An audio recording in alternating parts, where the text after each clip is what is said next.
And probably the last but not least is mentioning, whoa, I'm forgetting the character's name that Fisk is in love with. Oh, Vanessa. Vanessa, yeah, there we go, Vanessa. I think she's really interesting. Kind of her characters took a weird turn in episode 5 when he kind of reveals what he's doing, and I was just like, oh, okay, we're going there. So it kind of explains a lot, though. Like, she's kind of just screwed up, like, and you can kind of tell too. Like, she's hanging out with him, and throughout the show, like when they're on their second date, he asks her, you know, why did you bring a gun? And she's like, because I know what kind of man you are. So she knew instantly what kind of man he was, but she's got to see something in him that makes her want to be with him. So trying to kind of validate her reasons to be with the guy that she finds interesting. But kind of the whole bad guy routine. I like bad boys, right? So I think her character's pretty interesting, but we don't know too much about her back history, so it's going to be interesting. And kind of made a vague reference in the second date of a guy with the white suit that lied about, which is AKA Kingpin, which I thought was really funny, and he thought, well, that's stupid. And so I thought that was funny. So probably we're never going to see him actually wear a white coat. If they don't need to, that's not part of his character really, but I beg to differ on that. Throughout the show, and it's not really anything important, so I can go ahead and say this, but throughout the show she kind of changes how he dresses, and his mindset kind of changes towards people, specifically, you know, with hanging out like that, and people start to notice, you know, that there's a change in him. But he goes to a gala later on in the show, and instead of wearing his normal black suit, she pulls out a gray one, and I feel like slowly they're transitioning, you know, to the white suit. And at the very end, I'm not gonna say why he's wearing what he's wearing, but he's wearing completely white. And you'll notice it at the very end of the show. You'll notice, you know, that he's wearing completely white, and you'll be like, man, that's very Kingpin-ish. So, just saying that I think that we will see him when he does get out, and I'm fairly certain they'll bring him back in a later season as the true Kingpin that we all know him to be. But I think then he'll be wearing a completely white suit based off of the reason why he's wearing this white outfit at the very end. Yeah. So even though I have some bit of nitpicks in this show, I mean, no show's really perfect, but all the great things completely overshadow the negative, except for one thing that we both kind of agree upon. Yeah. And now we're not going to stay on it very long because it pisses me off. This kid needs to be recast. I hate him. At first I was trying to get I wanted to give him a chance, but I don't know if it's his fault, if it's the writing. I want to blame the writing, because I think you don't bring a kid and bring a talented group of cast and then just that one sour note, and then you just say, well, we got that one wrong. I mean, people get things wrong, even the casting directors, but my goodness, this kid's terrible. He's awful. Matt Murdock was horrible. Oh, I mean, it's not that I'm not going to say that it wasn't his acting. His acting was atrocious. But the biggest problem, I think, was he overacted. Yeah. Like, whenever the whole scene with I can't see and stuff like that, like, I mean, yeah, it was obviously painful and stuff like that, but I feel like that he could have said something, like, there was multiple times where he repeated himself. I think that'd be more of the writing, though, than him, I think. But at the same time, he oversold it. Yeah. Like, there was no subtlety to the kid. Yeah, I mean, his voice was just kind of... There's so much about the kid just kind of bothered me. His voice was annoying. He looked like a douchebag. He looked like one of those kids that you just wanted to punch in the face when you're in middle school. I just didn't like the kid. I thought he was completely miscast. And I think the flashbacks, some of the scenes did work, some of the scenes didn't. I mean, some of the scenes that didn't work is when it's just really him. And kind of like playing this more formulaic, you know, like you gotta do good, and like we haven't seen that before. Yeah. But, you know, all superheroes kind of need that, so I guess that's why it's there. But, you know, if they're gonna do a lot of unconventional things, I was wishing that they would do something unconventional with the flashbacks, kind of like what they do with Arrow. And surprisingly, we're comparing this to Arrow, which just tells you how much we love that show. But it's really cool to see, you know, a little bit more of his dad. because they're in the comic books, like his dad is vaguely mentioned. You only see a couple of flashbacks, and then he dies. And here we get a little bit more. Sadly enough, we're probably not going to see him again. I'm pretty sure we are. I just find him really, really interesting. Yeah. But the kid's got to go. The kid's got to go, man. Young Matt Murdock was annoying, but his dad, the guy who played his dad, was spot on. And I agree. Like, you don't see enough of him in the comics or the old movie. I mean, even in the first movie, he was there, but they focused namely on that. Like, I love the contrast between the two characters. His father was a fighter, but he knew that he was going to he knew that what he was doing was wrong, but he wanted to do something for his son. Yeah.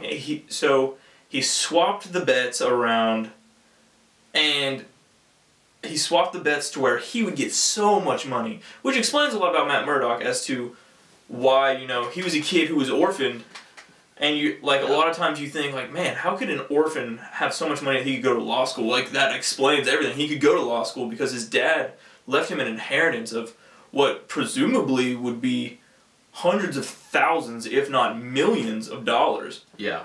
Which kind of was spent with Stick, though, because he had to use that money in order. Stick is such a douchebag. We're probably going to keep talking about his douchebaginess, but he's so hilarious. And that's one of the coolest things about this show, before we wrap this up, is that even as dark as it is, there is still humor. DC, get on that. So, you know, there's still humor but the humor is enticing to the characters. It's not so much that they're just trying to throw jokes in there for the sake of jokes. No, this still very much feels like Marvel. They're just taking it in a different tone. Yes, it does get dark. Yes, there are characters that are just really terrible. Like the Russians, they're just awful people. Russians, right? But, you know... but that was spot on casting, though. Like, I really did like the Russian brothers in that too. But man, yeah, it still feels like Marvel because of the humor. I mean, that's Marvel's trademark with their movies is they're blending humor with action and drama. But that's what makes them better than DC in a lot of aspects. And I'm not saying that DC is failing. In the movie universe, DC has destroyed Marvel up until this point when it came to TV series. I mean, but I think Marvel with one hit has gotten themselves a little bit back. A great footing. A fantastic footing. Yeah, so, and hopefully with the other characters that they're going to bring in, maybe they can be on that same level. I mean, obviously DC TV universe obviously brings a lot of humor too, especially Flash. And so that obviously kind of counteracts that. But in the movie universe, you know, DC is going for this dark, gritty kind of thing and no humor. Where we're kind of getting that in Daredevil, but there's like, no, we still got a bit of humor in there. And so I think maybe for a lot of people it won't work, and maybe for other people it does. Think about the strategy, too, behind their production. They started off with obviously all their movies, and I mean, I'm not saying that it was a strategy that they made Agents of S.H.I.E.L.D. suck as bad as it did, and Agent Carter, which no one, like, honestly, I forget that's even on TV. But no one's really I don't think anybody. It's a good show, though. It's a good show. No, I was told it sucked, but it was good. Yeah. But anyways, you were told wrong. But then they're like, all right, well, we need to get into the TV series. So what can we do? And I love how they started. They're like, we're gonna do Netflix. We're not gonna go with regular TV. We've got a few there, but it looks like DC is really doing the main TV. If we do Netflix, we can drop it all at once, get all our ratings up for our television series. And they did one, they were like, let's redeem a character that is semi-major. It's not as big as, you know, the big five, but it is still big. Let's redeem it because everyone hated the movie. So let's redeem... There's a few that like it, not this guy. Not this guy. They're like, let's redeem this semi-big character. And then after that, now that people know what Marvel can produce as far as television shows go, they're going to start doing smaller characters like Luke Cage and Jessica Jones, who no one freaking knows about.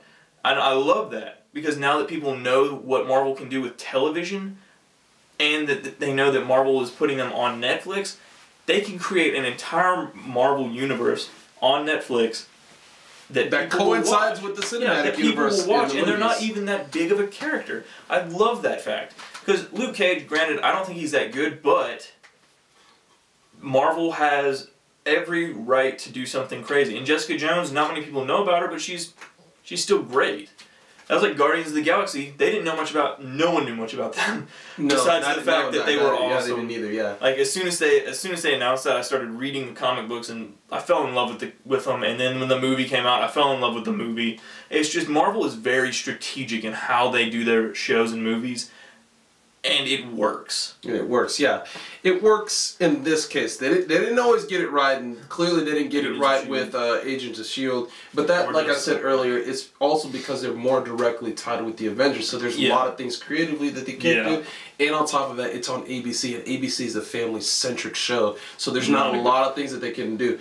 But also the other thing that really made me mad, though, is when I watching the first 6 episodes, I was like, man, this is what the Gotham show on Fox, this is what it should have been. It should have not been on a normal network. It should have been in a Netflix series or HBO series. I thought DC completely missed the mark. But we're not going to get into that. We're just mainly going to focus on Daredevil, and I think that's pretty much about it. Yeah. We love this show. I mean, 9 out of 10 for me. I mean, it's a really great show.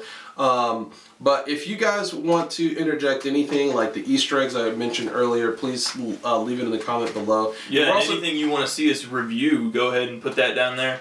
Well, I know, and this is just kind of things that I feel that we should do as far as upcoming projects. Flash Season 1, I mean, what better way to jump in on a new...